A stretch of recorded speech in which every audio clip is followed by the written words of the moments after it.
Naging mainit nga na usapin ang isyong ito o ng kontrobersyang ito sa mundo ng social media at pati na rin sa buong bansa.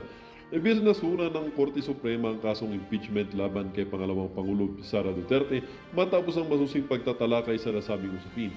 Ayon sa Korte Suprema, walang sapat na batayan upang ituloy ang mga paratang laban sa pangalawang Pangulo. Ang desisyon ay suportado ng iba't ibang sektor ng pamahalaan, kabilang na nga o isa na nga rito ang Korte Suprema, ang National Bureau of Investigation at iba pang mga ahensya.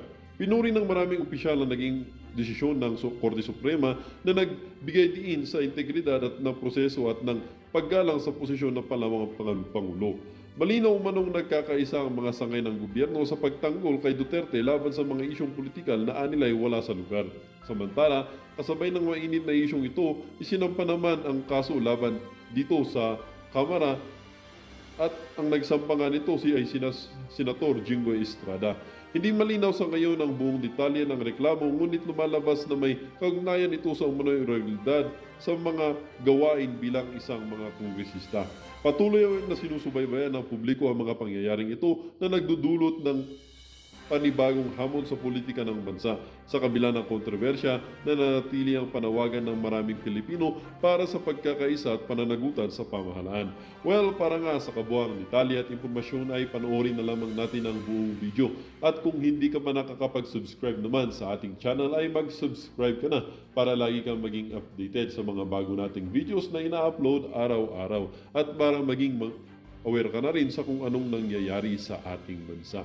Muli po mga kaibigan, maraming salamat po sa inyong patuloy na pagtangkilik sa ating channel at lalong-lalo na po sa ating mga solid viewers na naging kasama natin sa ating lakbay hanggang sa katotohanan. Tuloy-tuloy lang po ang pagsuporta natin para sa kinabukasan ng ating pinakamamahal na bansang Pilipinas.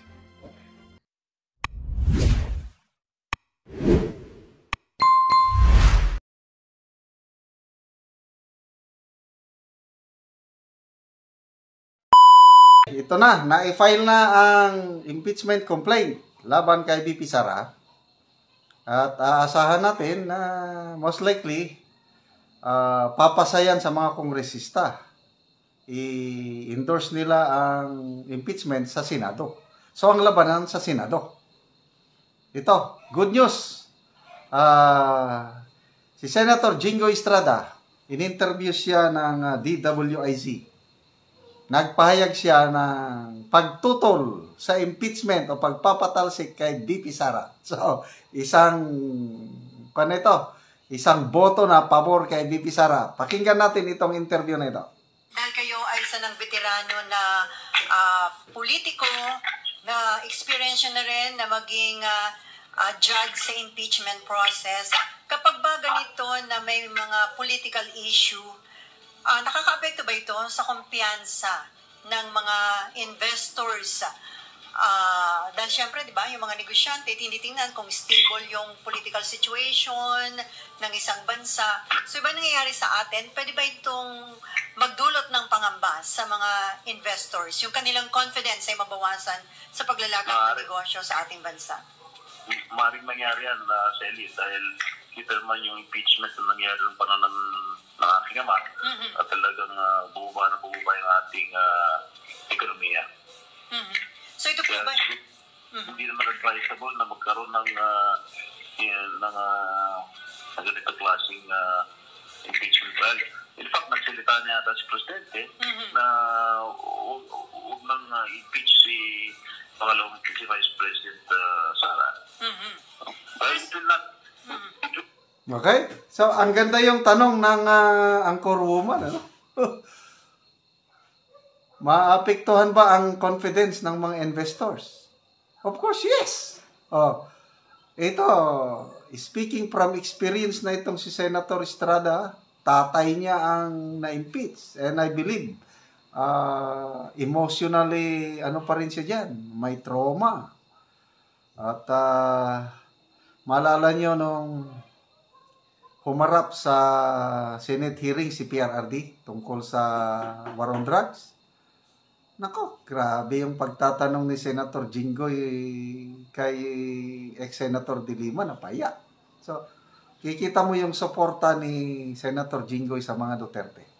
Klaro. Okay? So, it's not good for our country. Plus, binanggit niya yung nagsalita ng ang Pangulo na huwag niyong ituloy. Tinuloy niyo pa rin. Mga matitigas ang ulo ninyo. Dito ngayon, ang malaking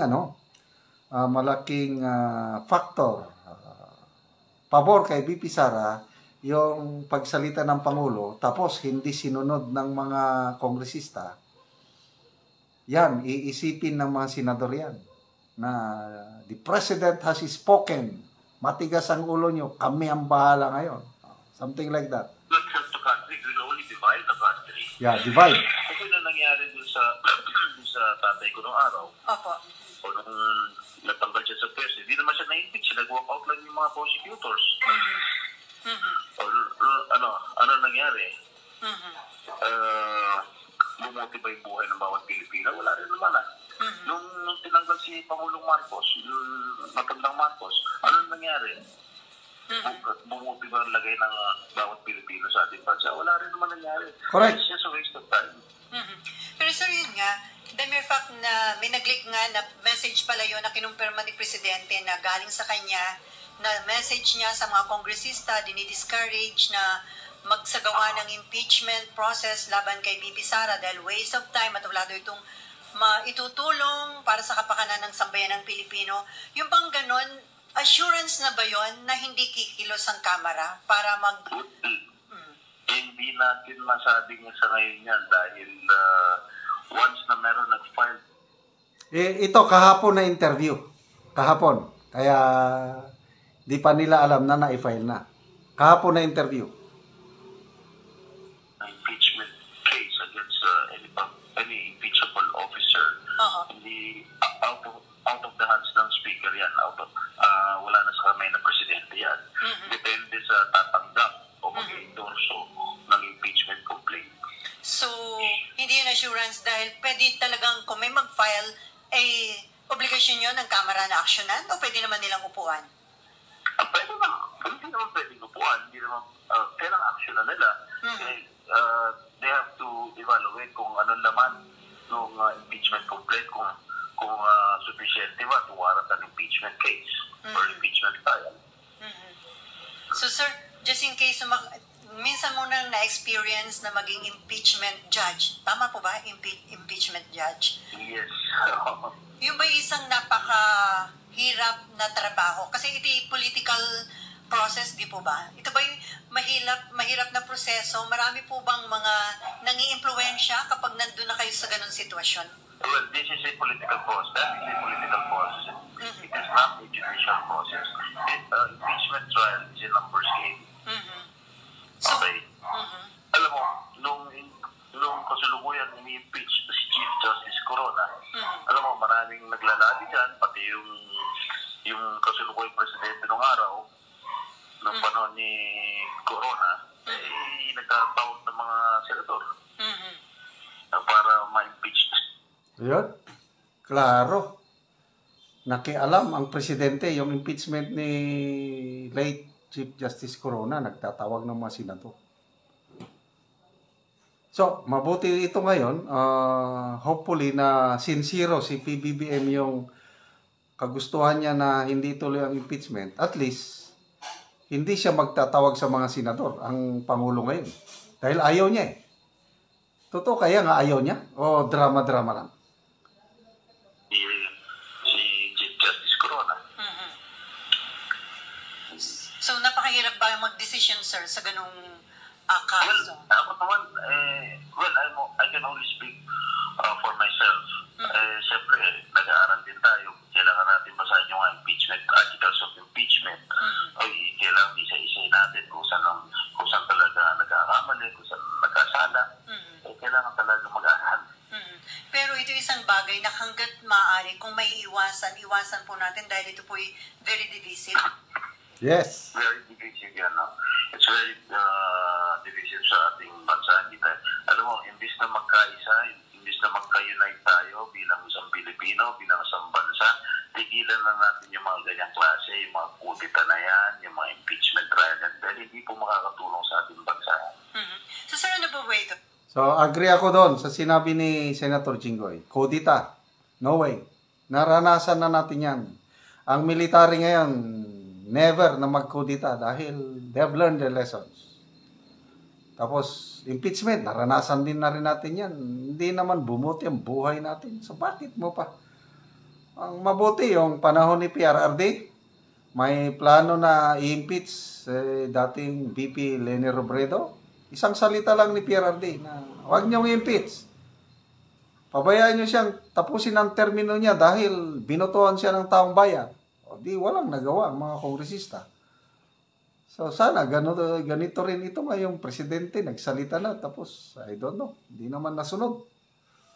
Isa ito bang malaking challenge sa kasalukuyang liderato na ating pamahalaan kung paano i-address itong situation para mapanatili ang stability sa ating bansa?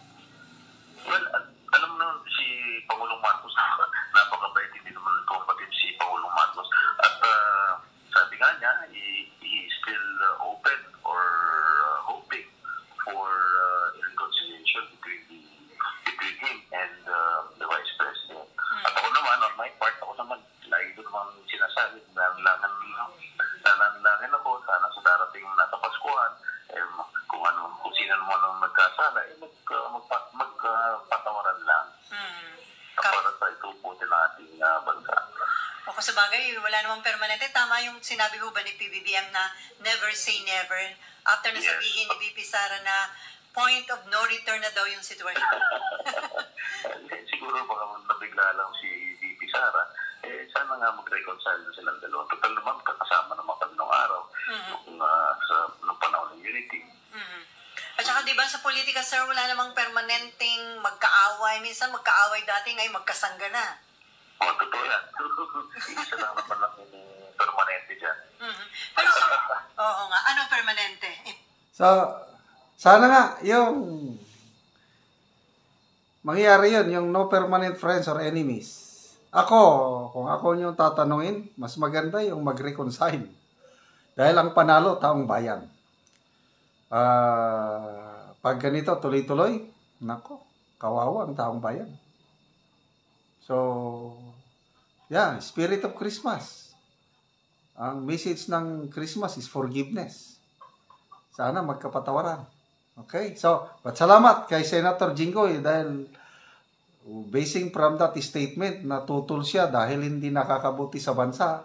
Aasa na tayo na may isang senador na papabor kay VP Sara. Ito ay may kaugnayan pa rin doon sa kanyang inaasahan na pagharap dyan sa bahagi po ng National Bureau of Investigation ang kaniyang mga paghahanda ukol naman sa pagsagot doon sa mga katanungan. May kinalaman ito sa investigasyon ng National Bureau of Investigation sa naging assassination remarks ng Vice Presidente kay Pangulong Ferdinand Bongbong Marcos Jr. At isa sa mga layunin ng Pangalawang Pangulo ay mabatid na hindi lalagpas ang National Bureau of Investigation doon sa mga katanungan ukol naman sa iba pang mga usapin at si sentro lamang sa paksa ukol sa kanyang mga naging pahayag. Kung maalala kahapon ay naging tanging ang nagpakilala lamang na abogado ni Vice President Duterte na si Attorney Paul Lim ang siyang personal na nagtungo sa tanggapan ng naturang opisina at hindi naman humarap ang Pangalawang Pangulo. Nakasad dun sa bit-bit na liham kung saan ay iginigit nga nito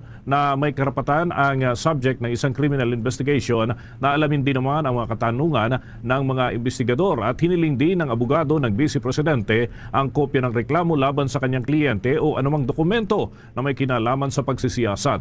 Ayon pa kay National Bureau of Investigation Director Jaime Santiago, dahil nga sa hindi pagdalo ng Vice Presidente ay ipinagpaliban muna ang naturang pagsisiyasat at gaganapin na lamang ito sa susunod na mga araw at yan ay napagkasunduan na gawin sa 11 ng Disyembre.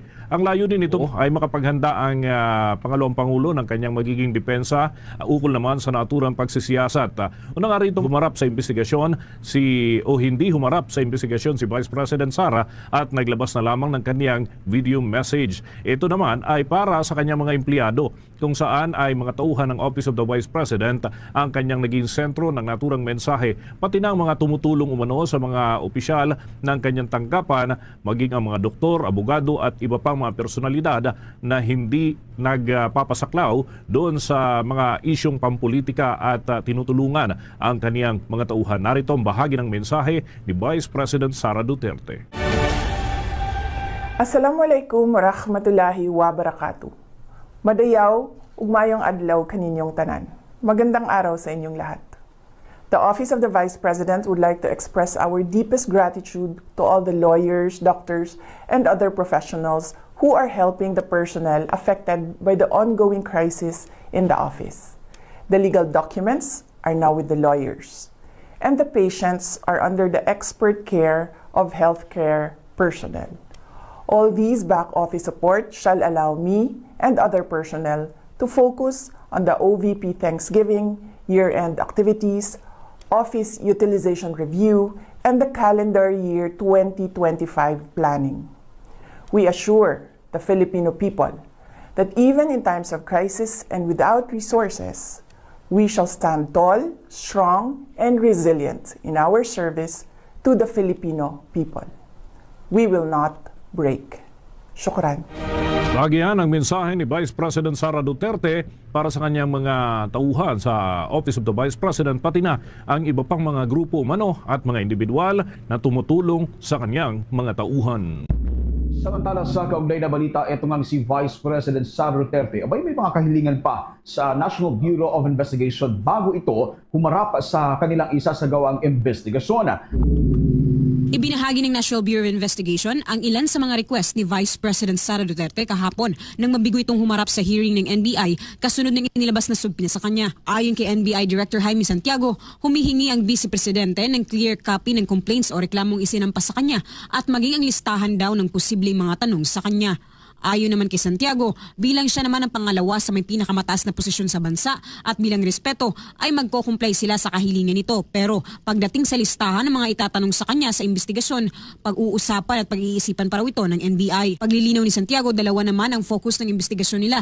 Una ay ang banta ng bise laban sa buhay ni Pangulong Ferdinand Bongbong Marcos Jr., First Lady Liza Araneta Marcos, House Speaker Martin Romualdez, at ang pangalawa ay ang anyay natatanggap niya ring banta sa buhay niya. Sinadya rin daw na i-reschedule sa December 11 ang hearing para may sapat na oras ang pangalawang Pangulo para makapaghanda. Pero kung nanaisin naman daw nito na isagawa ng mas maaga ang hearing ng NBI ay papaunlakan naman daw nila ito ayon kay Santiago. Sa ngayon, umaasa ang NBI na makikipagtulungan ng bise sa kanila. Sakaling hindi ulit ito sumipot sa December 11, sinabi ni Santiago na magtutuloy-tuloy pa rin ang investigasyon ng National Bureau of Investigation sa kung ano lang ang hawak nilang ebidensya sa ngayon. Pag-usapan natin ngayon yung latest na mensahe ni VP Sara na kung saan pinasalamatan niya tayo ng mga supporters niya at saka yung sagutan ni Ombudsman Martires at saka yung USEC ng DOJ.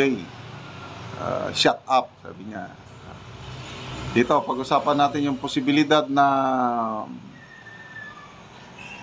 mababasura ang mga kaso na isinampa o isasampa laban kay VP Sara. Ito, post ito ni PH Update, isang kaibigan nating vlogger. Assalamualaikum warahmatullahi wabarakatuh. Madayaw, umayong adlaw kaninyong tanan. Magandang araw sa inyong lahat. The Office of the Vice President would like to express our deepest gratitude to all the lawyers, doctors, and other professionals who are helping the personnel affected by the ongoing crisis in the office. The legal documents are now with the lawyers, and the patients are under the expert care of healthcare personnel.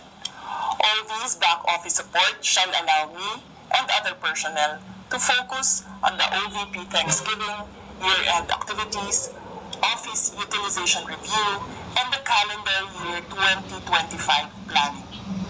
We assure the Filipino people that even in times of crisis and without resources, we shall stand tall, strong, and resilient in our service. Palakpakan muna natin ito si VP. Kaya ho mahal na mahal itong si VP Sara. Di ba tinanggalan ng budget na hindi lang ko kalahati. So, ganyan pang ating VP. Parang like father like daughter. Palagi siyang nagko-communicate sa kababayan nating Pilipino. Malala nyo nung pandemic, halos twice or 3 times a week na napapakinggan natin ang Pangulong Duterte nagsasalita, kaya nabibigyan tayo ng lakas ng loob. Pandemic yun, ha? Global crisis. So, ito ngayon, si VP Sara, mula nung naging palaban na siya, palaging nagsasalita. Press conference, ganyan, mensahe. Hindi katulad ng isa na tahimik. Okay? So, punta natin yung ano, basta pasalamat. Punta tayo doon sa balitaktakan o sagutan, yung shut up. Nagsalita ang Ombudsman Martires. Shut up, sabi niya sa DOJ. Puro sa kalahati. Para, ito na. Ito, yung usapan pala ni, ni Congressman Marcoleta sa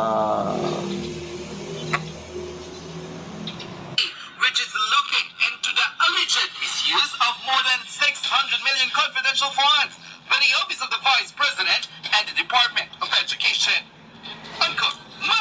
Ngayon naman mga kababayan, punta naman tayo dito kay Congressman Rodante Marcoleta. Pakinggan natin kung anong kanyang mga punto de vista kaugnay dito sa usapin na to ng subpina, investigasyon dito kay VP Sara, kaugnay doon sa kanyang mga tinuran noong nagkaroon po siya ng press con. Ito, pakinggan natin itong si Rodante. When I believe we reached the point of no return. Point of no return. Maikli naman yan. ang sabi ni BP, tinatanong siya rito tungkol dun sa relationship nila ng Pangulo at ng administrasyon. So yun ang marami babalik pa. Ang sabi niya, I really believe that we have reached the point of no return. And it is clear na parang they are really going after me. So parang sa kanya, wala na, hindi na magkakasundo. So parang wala nang reconciliation. Wala nang pag-asa. Parang sa ibang pagsasalita, I have crossed the Rubicon. Mas malalim doon, no? Point of no return, sabi nila. So yun naman. Yung Rubicon, ano yun, ilog yun sa... ilog pa. Pag ginagamit yun, ano yun parang... Metaphor. Idiomatic metaphor. Opo. I have crossed my Rubicon. Ganun pala yun. Wala na. Sabi niya, point of no return. Ang alam namin ni... Okay, so kung totoo, sincere from the heart, yung sinasabi ng Pangulo na ayaw niyang ma-impeach si VP Sara, parang na may reconciliation pa ba?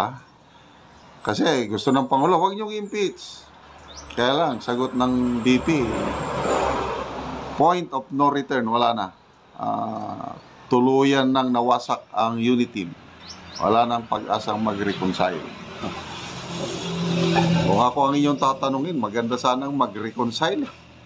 Kasi tayong yung nasa laylayan, mga kawawang mamamayan, Pilipino, ang maapektuhan sa kaguluhan sa politika. Diyan, I will cross the bridge when I get there. Sasalita ka na naman ka. Wala na naman ang sagot ni Pangulo. Eto po, kung malalim ang sabi ni Inday na I have reached the point of no return. Tinabitin lang kasi yung para nakangangapa ako karugtong pa yun. Mas malalim po, pero maikli. Malalim na maikli ang pahayag ng Pangulo. Pakinggan po natin. Ayan. Never say never. Sana sinabi ito. Never say never. Never say never. Anong ibig sabihin? Anong never say never? Talagang bangag na to. Kung ano na lang pumapasok sa utak niya. Anong never say never? Sinabi niya Ang pagkaintindi ko sa never say never, do not give up. Correct me if I'm wrong. Gusto ng Pangulo makipagbati. Ayaw na ng isa eh. Never say never. Don't give up. Suyuin pa rin natin si VP Inday Sara. Ganon ang pagkaintindi. James Bond yun. Yun nga, sa pelikula. Pero alam ko kung kanta yun ni Justin Bieber eh. Never seen it. Alam mo, yan. Yan na nga yung kung pinag-uusapan. Sabi ko nga sa inyo, yan mga walang kakwenta-kwentang dinidiscuss. Kasi ang pinagmulan, ayusin natin, baka sakaling maayos. Opo. Pangulo at saka pangalawang Pangulo ng Pilipinas, kailangan yan na hindi nag-aaway. Sapagkat yan nakasali yung governance. Di ba? Ngayon, kung halimbawa, yung sinabi ng isa at sinabi ng isa ay i-analyze pa natin, wala tayong makukuha mabuti doon. Pero ang report nila dyan, Jen, ay positive, ha? Ang ibig daw sabihin dyan ng Pangulo, hindi pa niya isinasara ang posibilidad na magkasundo sila ng Vice President. Ganyan sa punto nun sa doon sa never say never. Ganon? Sabi, wag mo tultukan. Hindi ko alam kung ano mangyayari. Yun namang sinabi no sa punto ni VP Inday naman na no point of no return. Parang wala nang atrasan. Wala nang bawian. Wala nang bawian. Salitang kanto, tawag sa amin niya sa gawing mga batang kalye, topo-topo barega. Pero palagay ko kung kaya nabanggit yan ng Pangulo, dahil may nauna na siyang pahayag eh. Hindi ko naman narinig na yung kanyang sinabing never say never ay reference to sa sinabi. Kaya mahirap yun eh. Mali mo may tinanong na iba. Yun nga po yung tanong. Kaya sabi ko dapat isinama yung tanong dun sa SOTE kasi yun ang mahirap. Hindi tayo pwedeng mag-speculate. Hindi ko alam na yung never say never ay sagot yan direkta doon sa sinabi ng Vice President. Kaya follow-up question na yun medyo hindi ko dinidiscuss pagkagano. Pero yun yung tanong eh. Kaya lang hindi nga na masyadong kortong-kortong. Forward natin sana. Pero kaya ko siya naintindihan dahil may na...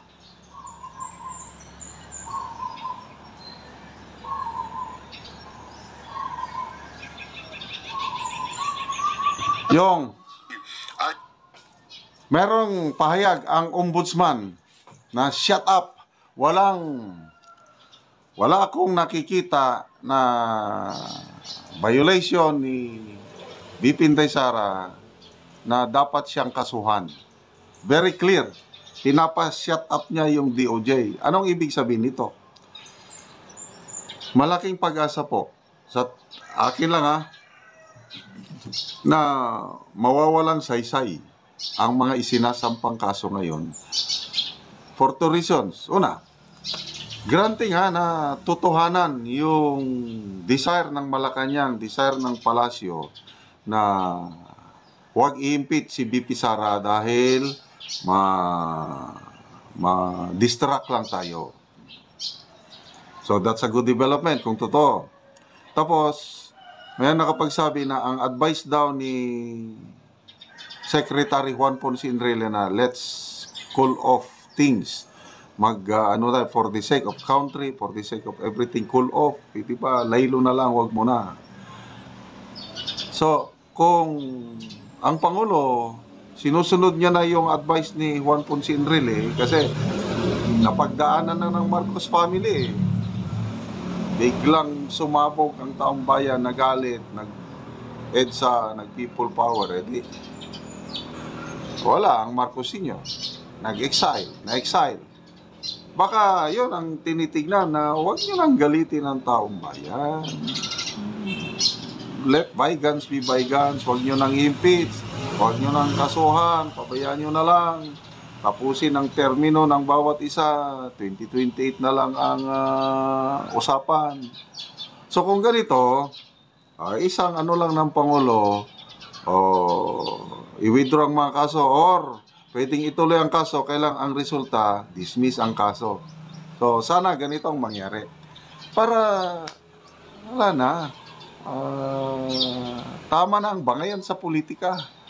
Mag-focus sa mas importante, yung paano pababay ng presyo ng pinakamalaking cancer ng Pilipino. Dahil pataas ng pataas ang presyo, yung inflation. Paano magkaroon ng maraming trabaho. Itong nangyaring bangayan sa politika. Mayroon pa bang mga mamumuhunan, foreign investors na pupunta sa bansa dahil sa ganitong kaguluhan? Wala. So, sinong kawawa? Pilipino.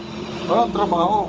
Mapipilitan ng mga Pilipino mag-OFW, kawawa ang pamilya. So, sana manaig si Ombudsman Martires na makialam na siya at i-take over lahat ang investigation kasi may powers ang ombudsman yan.